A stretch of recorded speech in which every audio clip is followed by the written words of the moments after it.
Hi, I'm Chad from Garmin. XERO bow sight is designed to improve your accuracy, even when shooting unknown yardages. In this video, we'll show you how to use the reticle and pin to reduce bow torque and shoot more accurately. When the trigger is depressed and the rangefinder is scanning, the primary LED and the reticle are projected off the optic to your eye. The reticle appears as if it's further out, much like a red dot sight. This creates a sighting mechanism like the barrel of a rifle. If you take a range before every shot while at full draw, you'll notice that if your primary LED doesn't line up perfectly inside your reticle circle, you're probably not applying the same grip pressure as you did when you aligned your sight. If your alignment is consistently off from what feels comfortable, you may want to adjust your reticle alignment. This may happen if you go from using bare hands to gloves when shooting.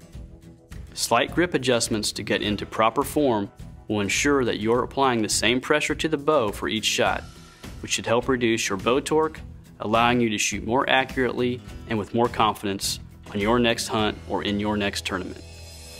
Thanks for watching. Be sure to check out the other videos in this series to learn more about the Garmin XERO bow sight.